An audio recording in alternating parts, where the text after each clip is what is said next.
Have you ever looked on the internet for a speech topic and found that no matter where you look or what topic you look under, that the number one speech topic out there is usually organ donation? And it doesn't matter what topic you look under, whether it's for a unique speech or a fun speech or even a funny speech, but mostly persuasive speech, that organ donation is always on the top 10 list. Have you ever wondered why? Well, my guess is going to be that it's because medical issues are always good for persuasive speeches or any speech because one can easily justify their topics in the medical field.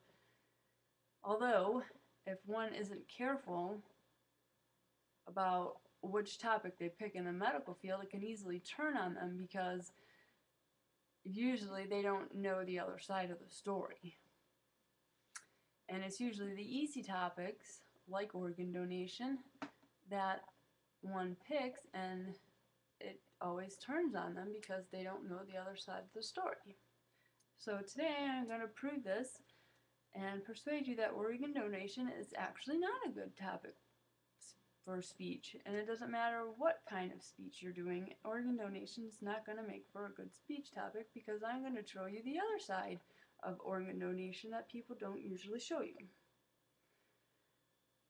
So in order to be pronounced legally dead, one by a qualified professional that states one no longer needs continued medical treatment and should be considered expired.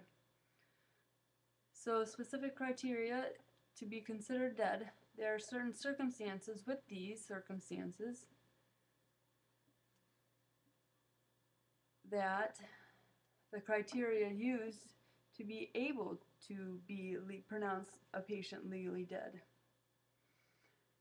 The actual definition of death today is actually up for questioning because of advanced technology in the medical field, which has been increasing the demand for organs for transplantation because declaring someone dead now is becoming more of a concern because it involves more of ethical issues.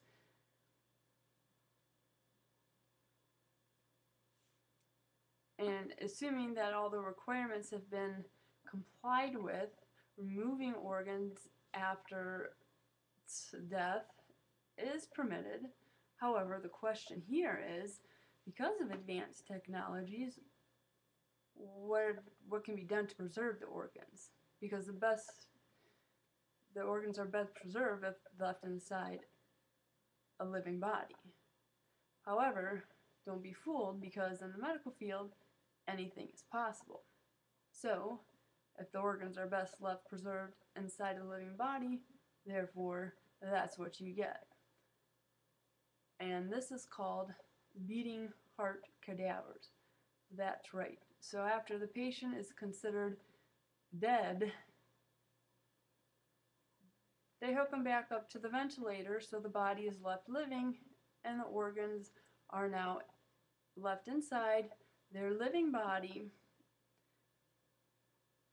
and the body is left alive for the sole purpose of organ donation.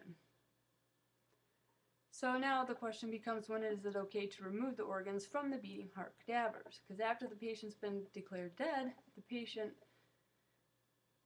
is hooked back up to the ventilators for the sole purpose for transplantation, and the organs are more effective this way.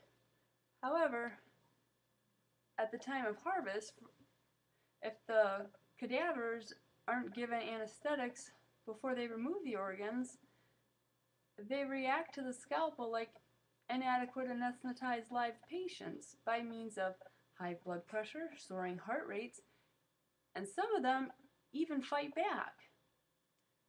So the question then becomes, can you really call them cadavers because they're really not dead, especially if they're fighting back?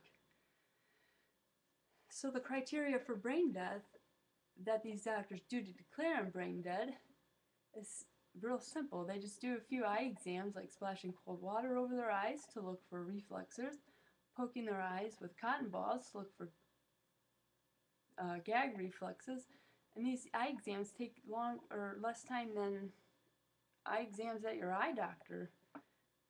And then they move on to the apnea test, and that's when the doctor takes them off the ventilator to see if they're still breathing. And if they don't breathe on their own after they take them off the ventilator, then they're declared dead. And then they get hooked up back to the ventilator. And that's when they're kept alive for the sole purpose of organ donation. So I don't know about you guys, but I've seen plenty of dead people in my time, and a dead person to me is usually gray stiff and they're not warm. So, and they definitely don't fight back. So, and next time you think about pursuing organ donation as a good deed, don't forget to include the definite meaning of dead, which occurs when the heart stops beating. Therefore, if the heart's still beating at the time of harvest, that doesn't make you a hero for saving another life. To me, that makes you a murderer, because that cadaver isn't a cadaver. That's a person that's still alive, especially if they're fighting back. So I would think about that next time you want to persuade someone for organ donation as a speech.